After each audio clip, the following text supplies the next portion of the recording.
Alright, it's Saturday, I'm Zach, and I'm sweating my ass off. If you couldn't tell, it's very, very warm here, like it is in most of the rest of North America right now. So I'm going to do this as quickly as humanly possible, because just even having my computer on makes my life like 10 degrees hotter. Walmart. Pretty much I have two very distinct thoughts about Walmart. Keep in mind, also, I haven't been in a Walmart in years. There is one in my neighborhood, or my town, or whatever you want to say, but we also have a Target. Target is not only closer to my house, it's less obnoxious. So I mostly go to Target.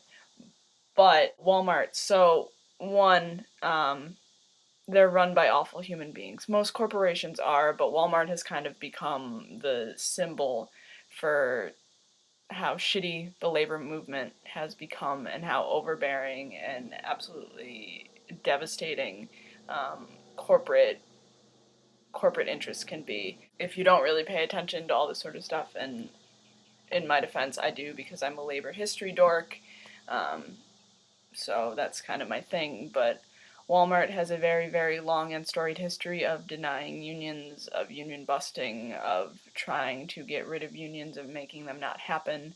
Um, Almost every single major chain retailer does this as well. Walmart has just kind of become the poster boy for it.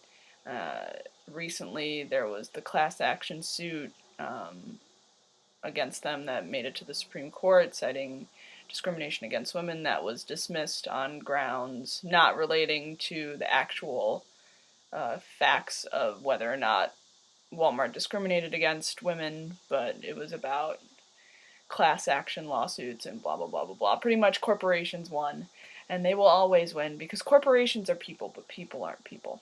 That's what that pretty much comes down to. And Walmart, doesn't pay a living wage to its employees. It doesn't provide good benefits. It slashes hours so that as many workers as possible are part-time, so they don't have to offer benefits, or they don't have to offer the same level of benefits. Um, they hire new workers instead of giving more hours to old workers, blah, blah, blah, blah, blah, blah. And then on the other hand, Walmart is important because in a lot of places it's the only thing that's there. And in, economically depressed regions where Walmart came in and forced all mom and pop businesses out, or they can't compete because they have to keep their prices higher because they cannot order in the same volume that Walmart can. Walmart's important because it offers, especially in the stores that have like groceries and like fresh produce and stuff like that, it offers a place where people can go and buy fresh groceries, which in many places where there are like food deserts, wherein, there's no sort of supermarket around, there's no sort of place where you can buy fresh produce or, um, non-frozen meats products and things like that. So Walmart is important in that sense, but I think really,